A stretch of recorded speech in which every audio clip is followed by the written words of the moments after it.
பிரதீப் ரங்கநாதன் நடித்து அறிமுக இயக்குனரான கீர்த்தீஸ்வரனுடைய இயக்கத்தில் வெளியாகிக்கிற படம் தான் டியூடு. இந்த படத்தில் மமிதா பைஜ் நடிச்சிருப்பாங்க, அப்புறம் சரத்குமார் நடிச்சிருக்காங்க, ரோஹிணி மேடம் நடிச்சிருக்காங்க, இன்னும் ஏகப்பட்ட நட்சத்திர பட்டாளங்கள்லாம் இருக்குது.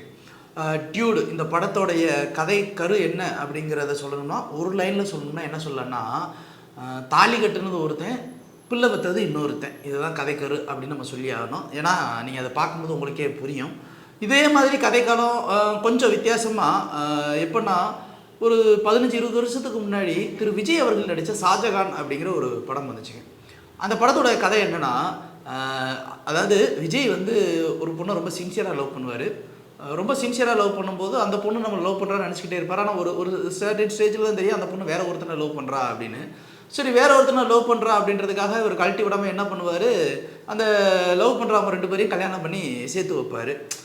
இப்போ சேர்த்து வச்ச உடனேவும் அதுக்குள்ளே என்ன நடக்கிறது பிரச்சனை அப்படிங்கிறது தான் அந்த படம். அப்போவே அந்த படத்தை பெருசாக பிரச்சனை, ஏன்டா லவ் பண்ண பொண்ணை போய் இன்னொருத்திட்ட போய் கல்யாணம் பண்ணி அடகு வைக்கிறேன், லவ் ஃபீல் ஆச்சுன்னா வர வேண்டியதானே, திருப்பி ஏன் சேர்க்குறேன் அப்படின்னு சொல்லி அன்னைக்கு கேள்வி கேட்டாங்க. இன்றைக்கி நம்ம கேட்க முடியாது. ஏன்னா அன்றைக்கி நம்ம வந்து பேசியிருந்தோம்னு வச்சுக்கோங்களேன், இன்றைக்கி பேசினா அது கிரிஞ்சு பூமரு அப்படின்வாங்க. ஏன்னா இப்போ 2K கிட்ஸ் இதெல்லாம் சகஜமாப்பா அப்படின்னு சொல்கிற மாதிரி. ஏன்னா அதே கதையை தான் கீர்த்தீஸ்வரன் எங்கேயோ இன்ஸ்பயர் ஆகிருக்காரு போல். அது என்ன பண்ணியிருக்காரு, இப்போது அங்கே லவ் பண்ணுற பையன் லவ் பண்ணுற பொண்ணு அப்படிங்கிற அந்த ஒரு விஷயத்த இவங்க 2 பேத்துக்கு சின்ன வயசுலேருந்து லவ்ப்பா, அவங்களுக்கு காதலுக்கு தடையே கிடையாது. பூவெல்லாம் முன்வாசம் படத்தில் எப்படி அஜித் இன்னொரு பக்கம் ஜோதிகா 2 பேருமே வந்து சின்ன வயசில் இருப்பாங்க. ஜோதிகாவுக்கு லவ் இருக்கும், ஆனால் அஜித்துக்கு லவ் இருக்காது. அப்போது ரைட்டு, ஜோதிகா மட்டும் அப்படியே சொல்ல ட்ரை பண்ணுவாங்க. ஒரு சர்டன் ஸ்டேஜுக்கு மேலே தான் அஜித்துக்கு அந்த ஒரு ஃபீல் வரும், 2 பேரும் சேர ட்ரை பண்ணுவாங்க. ஸோ இதே ஒரு பேட்டர்னில் நம்ம ஒன்று பண்ணுவோம் அப்படின்னு சொல்லி அதை கொஞ்சம் எடுத்து, ஷாஜகானில் இந்த இந்த பேட்டர்ன் இருக்குல்ல, இதை கொஞ்சம் எடுத்து, சரி இப்போது ஷாஜகானில் வந்து அவர் கல்யாணம் பண்ணிட்டார், ஒருவேளை அந்த அரசியல்வாதி நீங்கள் தான்டா கல்யாணம் பண்ணணும் அப்படின்னு சொல்லி விரும்பின ஒருத்தனை விட்டுட்டு இன்னொரு கல்யாணம் பண்ணி வச்சுட்டாருன்னா அப்போது எப்படி சேர்த்து வைப்பார் அப்படின்னு ஒரு கேள்வி வரும்ல. அப்படி ஒரு கேள்விக்கான பதில் தான் இந்த டியூடு. இதுக்கு அடுத்து இந்த கதை என்னன்றதை நீங்கள் போய் பார்த்து தெரிஞ்சுங்க. இந்த படத்துடைய திரைக்கதையை பொறுத்த வரைக்கும் ஃபஸ்ட்டு ஆரம்பத்தில் வந்து பிரதீப் ரங்கநாதன் பண்ணுற சேட்டைகள் எல்லாமே என்னென்னா, தன்னை ஒரு மாஸ் ஹீரோவாக காட்டிக்கணும் அப்படின்றதுக்காகவே நிறைய விஷயங்கள் பண்ணியிருப்பார். அந்த ஃபோனை தூக்கி நிப்பாட்டுறது, சாக்லேட்டை பிடிச்சி திங்கிறது, என்னமோ இப்போ இருக்கிற 2K கிட்ஸ் வந்து அட்ராக்ட் பண்ணுற மாதிரியான சில விஷயங்கள் பண்ணுறேன் அப்படின்னாரு. பட் எனக்கு தெரிஞ்சது ஒரு இன்னும் பெருசாலாம் இன்ஸ்பயர் ஆகலை. பட் இன்டர்வியூக்கு முன்னாடி ஒரு 1/2 hour வந்து கதை ஒரு சூடு பிடிக்கும். சரத்குமாரோடைய அந்த காமெடி சீன்ஸோட மற்ற விஷயங்கள்லாம் போகும்போது படம் வேறு லெவலில் ஒரு சூடு பிடிக்கும். ஆஹா சூப்பராக இருக்கும்டா அப்படின்னு நம்ம நினச்சிட்டு இருப்போம். செகண்ட் ஹாஃபில் கொண்டு போய் ஜவ்வா இழுத்துருப்பாங்க, இழுன்னு அங்கே ஒன்று போகும் இங்கே ஒன்று போகும், அது நடக்குது இது நடக்குதுன்னு வாங்க. சரி படம் முடிஞ்சிருச்சுன்னு வச்சா அடுத்த ஒரு கதையை ஓப்பன் பண்ணுவாங்க. சரி அந்த கதை முடிஞ்சிருச்சுன்னு பார்த்தா என் டைட்டில் கடையை முடிச்சதுக்கப்புறம் ஒரு கதையை ஓப்பன் பண்ணுவாங்க. டே எப்போ தான் படம் முடிப்பீங்க அப்படிங்கிற மாதிரி இருந்துச்சு. இதுல எல்லாம் ஒரு சீனு 2K கிட்ஸே சிரிச்சுதாங்க.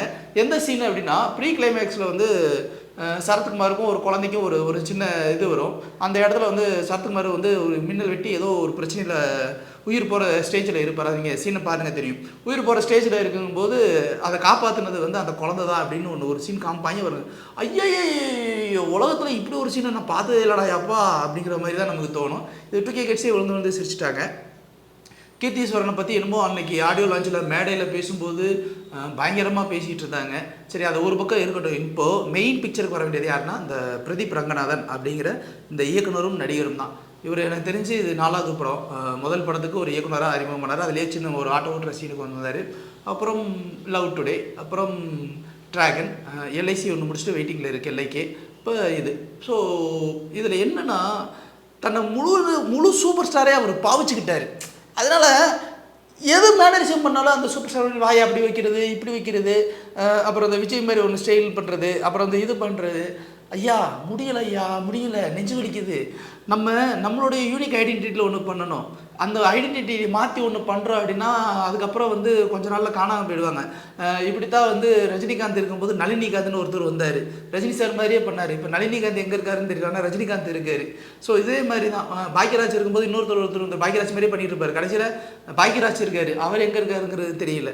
நம்மளுடைய ஒரிஜினல் ஐடென்டிட்டியை விட்டுட்டு நம்ம வந்து ஒன்று இவங்களை காப்பி அடித்து மேனரிசம் பண்ணுறோம் அப்படின்னா இந்த தமிழ் சினிமாவும் சரி தமிழ் சமூகமும் சரி தூக்கி எறிஞ்சு போய்கிட்டே இருக்கும். அதனால் வந்து இது பிரதீப் அவர்களுக்கு ஒரு சிரம் தாழ்ந்த ஒரு அட்வைஸாக கூட எடுத்துக்கலாம், இல்லை சஜஷனாக கூட எடுத்துக்கலாம். தயவுசெய்து உங்களுடைய ஓன் ஐடென்டிட்டியில் பண்ணுங்கள். அந்த ஐடென்டிட்டியை மாற்றி ஒன்று பண்ண ட்ரை பண்ணாதீங்க. இதை தனுஷ் பண்ணும்போதே ட்ரோல் ஆச்சு. அவர் மறுமையும் தனுஷ் பண்ணுறாருன்றது போதே ஒரு பெரிய ட்ரோல் வரும்போது நீங்கள் பண்ணும்போது என்ன வரும்? இல்லை உனக்கு பொறாமை, நீ கிரிஞ்சி பூம்பன்னு சொல்கிறீங்கன்னா வச்சுங்க, எனக்கு ஒன்றும் பிரச்சனை இல்லை. இது ஒரு நல்ல நோக்கத்தில் சொல்கிற ஒரு விஷயம். அடுத்து மமிதா பைஜு வந்து அந்த அப்பளத்தை நொறுக்கிற காட்சியிலே பூரா பேரும் மனசு அவுட்டு. ஸோ அதுக்கப்புறம் மமிதா பைஜோட அந்த பிரேமலு படம் பார்த்தவங்க எல்லாருமே வந்து டோட்டல் கேலி, இன்க்ளூடிங் 90s கிட்ஸ். ஸோ அப்படிப்பட்ட ஒரு மமிதா பைஜு இந்த படத்தில் நடிக்கிறாங்க. இந்த படத்தில் நடிக்கிறாங்க அப்படின்னும் போது அவங்களுக்கு கொஞ்சம் சில விஷயங்கள் சென்ஸ் பண்ணியிருந்தாங்கன்னா நல்லா இருந்திருக்கும். இந்த கதை எப்படி ஒர்க் அவுட் ஆகுமா ஆகாதா, இது நல்லா இருக்குமா நல்லா இருக்காதா அப்படிங்கிறத யோசிச்சிருந்தாங்களா என்னன்னு தெரியல. கேட்டால் 2K கிட்ஸ் அப்படின்னு ஒரு விஷயத்திலேயே சொல்லி இவங்க ஏதோ காம்ப்ரமைஸ் பண்ணியிருக்காங்க. ஜென்சி கிட்ஸ் அஃப்கோர்ஸ் ஒத்துக்கிறோம். இன்றைக்கி இருக்கிற தேட்டரில் ஃபில் பண்ணுறது எல்லாமே ஜென்சி கிட்ஸும் 2K கிட்ஸும் தான். பட் ஜென்சி கிட்ஸும் 2K கிட்ஸுக்கு அதுக்காக கல்ச்சரே இல்லைன்னு நீங்கள் சொல்ல வரீங்களா அப்படிங்கிற கேள்வியை தான் இந்த படம் எழுப்புது. நாங்கள் வந்து உங்களுக்கு இது தப்பு இது சரி அப்படி இப்படி நாங்கள் சொல்ல வரல. நீங்கள் ஒரு கதை எடுக்கிறீங்கன்னா அந்த கதைக்கு வந்து ஒரு விஷயத்தை கொடுக்குறீங்கன்னா அதில் வந்து சில விஷயங்களை கொடுங்க. இதில் சரத்குமார் சார் நடிச்சிருக்காரு. கண்டிப்பாக சரத்குமார் சார் வந்து சும்மா அவர் ரோலுக்காக அவர் நடிக்கிறாரு, சும்மா ரோஹினி மேம் நடிக்கிறாங்க, ரைட்டு, எல்லாமே ரைட்டு. நம்ம மெச்சூர்டாக திங்க் பண்ணுறீங்க இல்லை இம்மெச்சூர்டாக திங்க் பண்ணுறீங்க, என்ன வேணாலும் பேசிக்கிட்டாலும் சரி, இந்த தமிழ்நாட்டுக்குன்னு சில விஷயங்கள் இலைமறை காயாக வைக்கிறது வரைக்கும் தான் அதுக்கு உண்டான வேல்யூஸ் இருக்கும்.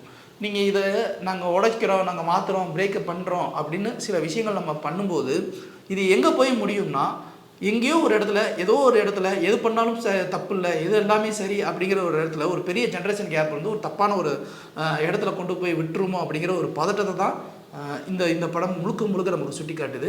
படம் பார்க்கும்போது சில இடங்களில் காமெடியாக இருந்தாலும் சில இடங்களில் ரசிக்கும்படியாக இருந்தாலும் இது சொல்லப்படுற அந்த அடிப்படை கரு இருக்கு இல்லையா, அது வந்து எல்லாரையுமே ஏமாத்துற மாதிரியான ஒரு கரு. நீங்கள் ஜென்சி கிட்ஸாக இருக்கலாம், உங்களை பெற்றவங்க யாரும் ஜென்சி கிட்ஸ் கிடையாது. அவங்களுக்குன்னு ஒரு வலி இருக்கும், அவங்களுக்குன்னு ஒரு வேதனை இருக்கும். குடும்பத்தோடு நாளைக்கு உட்காந்து ஒரு படம் பார்க்கணும் போது அவங்களுக்கும் கொஞ்சம் சில சிந்தனைகள் வேணும். நம்ம பெற்றவங்களை தட்டி விட்டுட்டு நம்ம வந்து எல்லா படத்தையும் பார்த்துட்டு அப்படியே ஜாலியாக கொண்டாடிட்டு இருக்க முடியாது. எங்களை பொறுத்த வரைக்கும் இது ஒரு விஷயம். ஸோ இந்த இயக்குனர் கீர்த்தி வாசன் நான் முன்னாடியே சொன்ன மாதிரி எதுக்கு அப்படின்னா, இவர் இந்த கதைக்கு நிறைய வாட்டி பிரதீப் ரங்கநாதன் அப்ரோச் பண்ணேன், ஆனால் அவர் வந்து வேண்டாம்னு ஒதுக்கிட்டே இருந்தார் அப்படின்னா, நல்ல வேலை பிரதீப் ஒதுக்கி இருந்தால் நல்லா இருந்திருக்கும். அது ஒதுக்காமல் இப்போ எடுத்தது வந்து என்னென்னா, மேபி 2K கிட்ஸுக்கு ஜென்சி கிட்ஸுக்கு இந்த படம் பிடிச்சிருந்துருக்கலாம். இந்த படம் என்ன தான் பிடிச்சிருந்தாலும் இந்த படம் 2வது ஹாஃப் ஜவ்வா இழுக்குது அப்படிங்கிறது உண்மை. இந்த கதையை எங்கெங்கேயோ கொண்டு போகிறது உண்மை. அதே மாதிரி இந்த படத்தை இப்படி இழுத்து இப்படி ஒரு கதையை சொல்ல வேண்டிய அவசியம் இல்லை என்பதும் உண்மை. எங்களை பொறுத்த வரைக்கும் டியூட் அப்படிங்கிற இந்த படம் வந்து ஜென்சி கிட்ஸுக்கு பிடிச்சா பாருங்கப்பா, ஆனால் மற்றவங்க தயவுசெய்து பார்க்காதீங்கப்பா, ஏன்னா இந்த கல்ச்சரல் வேல்யூஸு அது இதுன்னு பேசுகிறவங்களாம் தயவுசெய்து பார்க்காதீங்க அப்படின்னு நாங்கள் சொல்லிடுவோம். இன்னும் ரொம்ப முக்கியமான ஒரு விஷயம், தாலி கட்டுனா தான் மரியாதை பெண்ணு அப்படிங்கிற ஒரு கல்ச்சரோட ஆர்த்தடாக்ஸாக வேல்யூவோட ஒருத்தவங்க வாழ்கிறவங்க நம்ம தமிழ்நாட்டில் இன்னும் நிறைய பேர் இருக்காங்க. அந்த தாலிக்கு மரியாதை கொடுக்குறவங்க, அவங்க யாரும் இந்த படத்தை பார்க்காதீங்க. நிஜமாகவே நிறைய ஹர்ட் ஆகுங்க. லைக், ஷேர் அண்ட் சப்ஸ்கிரைப் பண்ணாதவங்க இப்பவே சப்ஸ்கிரைப் பண்ணிருங்க. எங்களோட அப்டேட்ஸ் உங்களுக்கு வரணும்னா பெல் பட்டனை பிரஸ் பண்ணுங்க.